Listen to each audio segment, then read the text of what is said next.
Hi, my name is Karina Macosko from Academic Influence, and today I will be talking about what helped me get into Princeton.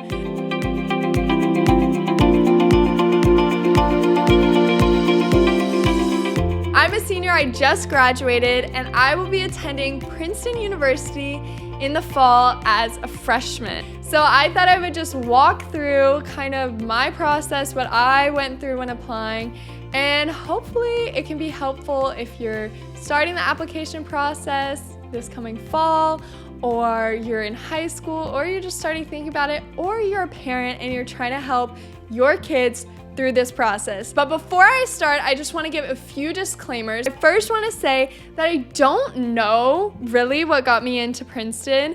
And so that's why it's called What Helped Me Get In, because even the admissions counselors, it's hard to pinpoint exactly what gets a student into a certain university. And we've talked to a lot of admissions counselors on here, and they all kind of say the same thing. So this will hopefully just help you become a better applicant to whatever school you want to get into. And then the second disclaimer I want to say is that it was a miracle that I got in. I don't want to belittle my application at all, because I did have a fairly strong application. But like anyone, the admissions process can be a little bit confusing at times. So praise God that I got in. And honestly, it is kind of a miracle for anybody to get into school, regardless of what school it is or how good their application is. So I just want to put that out there. Praise God I get it in. And then the last disclaimer before we get started is just don't spend all of high school just trying to get into college. And I know that seems silly, but don't spend all of high school trying to make your application look good or do things for your resume. Try to find something that you genuinely enjoy, and maybe find a school that really is a good fit for you. Well, not maybe. Definitely find a school that is a really good fit for you, because we've talked to admissions counselors on here, deans of admissions. In fact, the dean of admission from Wake Forest said, the best school for one child might not be the best school for another child. Not every school that is good for one student will be good for another. And so find a school that is right for you, and you can do that through our website. We provide a lot of resources to help students find the college that is best for them, and really just enjoy wherever you're at. Whether you're just starting high school, whether you're about to go into your senior year, it doesn't need to be taken up by college admissions, because you can be so successful anywhere. And so with that long introduction, I will jump right in. We're going to go through academics, what I did kind of for academics throughout high school, extracurriculars, and then kind of how I wrote my essay, which can help you write yours, and a little bit of what it was about. So if you want to skip ahead, I'll put in the description below where each of those sections are. So starting off, I ended up applying to 8 schools. And I think originally I had something like 11 schools maybe on my list. And then I ended up getting in early admission to Princeton, thankfully. So I didn't finish some of my applications. And I would say try to keep your list as short as you can. So try to narrow it down before you even start applying. And again, Academic Influence is really great for that, because we have a customized ranking tool to kind of show what schools are good specifically for you, because it really does take a lot of work to apply to a college. And so if you can get that list narrowed down, then your application can be higher quality. So if each school has 3 supplementals and you're doing 11 schools, that's 33 additional essays that you have to write, compared to if you can kind of narrow it down to like 5 schools, then that's only 15 supplementals that you have to write, and then they can be higher quality essays. My top ranked list, top 5 schools that were kind of like my dream schools was Princeton, obviously, Harvard, MIT, Columbia, and Duke. Okay, moving on to academics. So I was a pretty good student in high school, I'm not gonna lie. 4.7 GPA, first in my class, thankfully.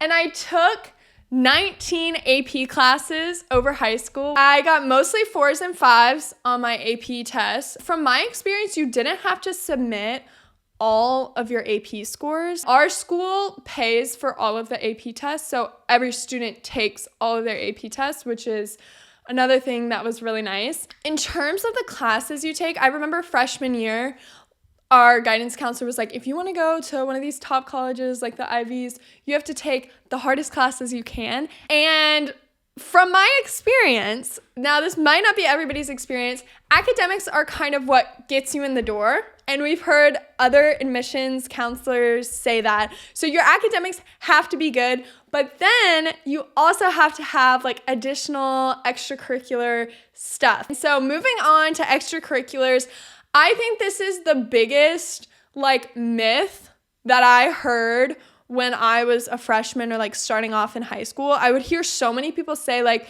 oh, you should join that club. It'll look great on your resume, or like it'll look great on your college application process. That is not true. Extracurriculars are the biggest thing that you don't want to like just shop around and do things to look good for your college application. Most things you do that you're passionate about that are productive will look great on a college application if you do them correctly. If you join, even if it's the best, most like resume building club, if you're not very involved and you just show up to put it on your resume, they're gonna be able to see that, and they're gonna be able to see that like, oh, you did it for 1 year and then you dropped out. So try to find something that you're passionate about.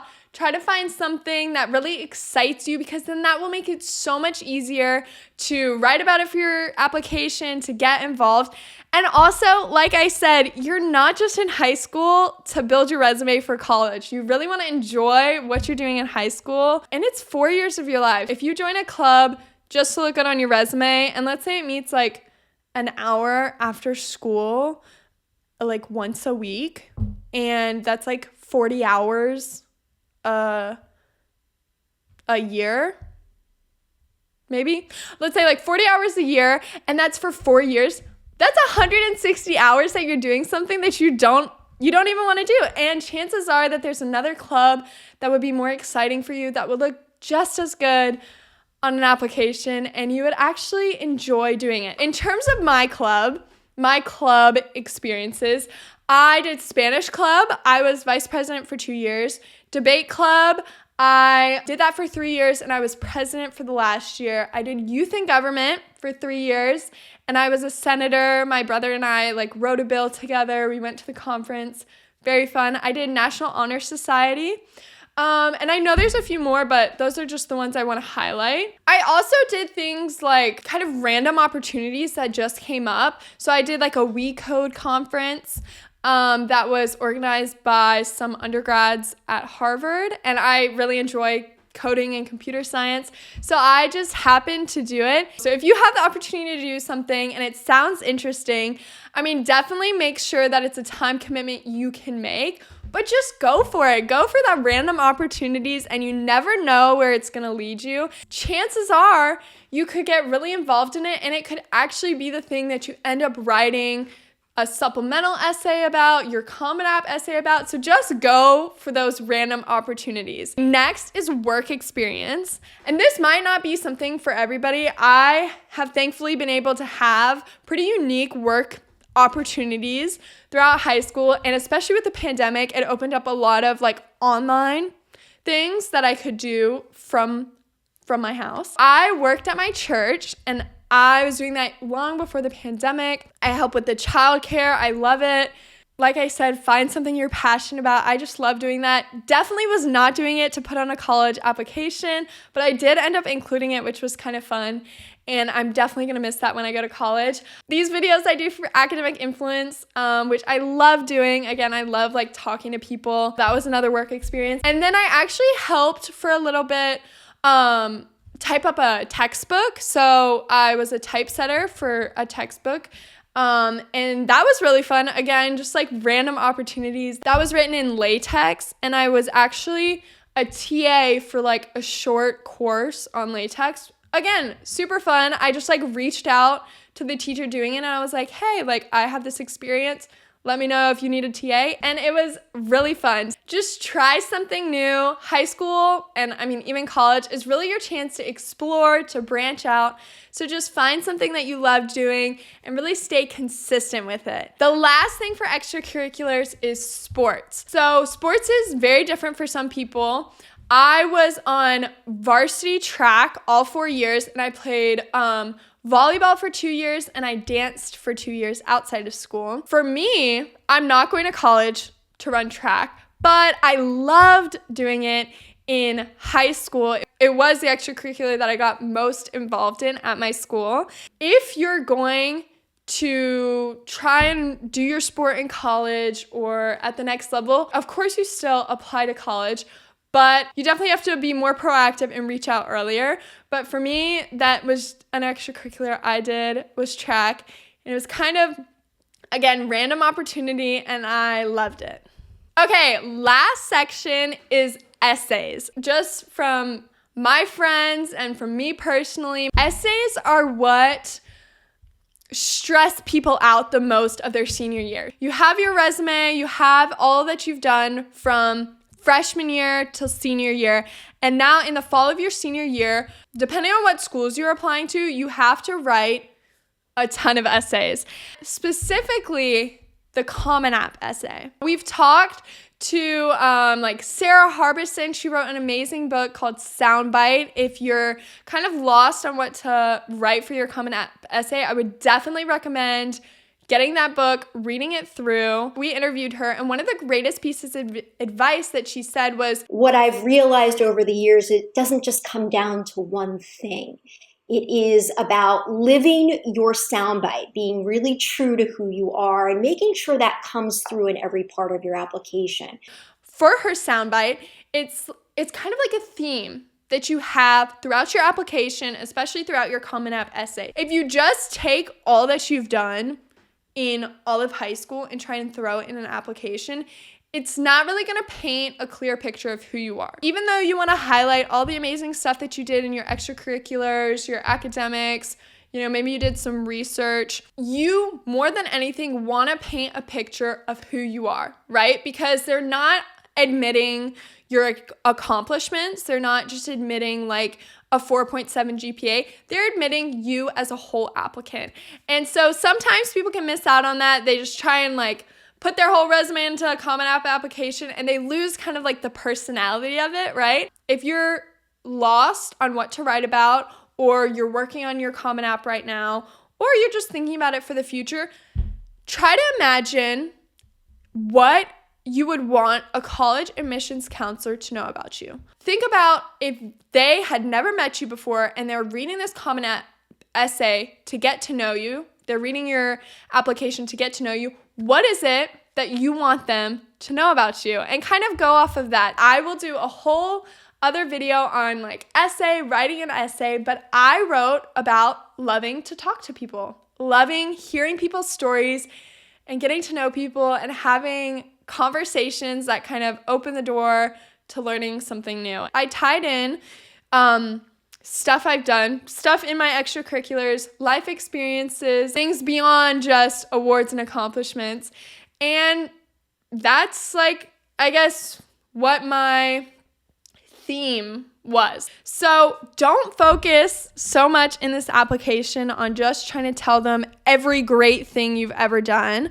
Focus on telling them who you are. And maybe that's telling them what awesome like honor society awards you got, but also maybe it's telling how like you helped a friend or you helped a neighbor or how you love to draw or you love to make videos. So whatever it is, just try to stay true to yourself in this essay, in this whole application process, especially in these essays, and have fun.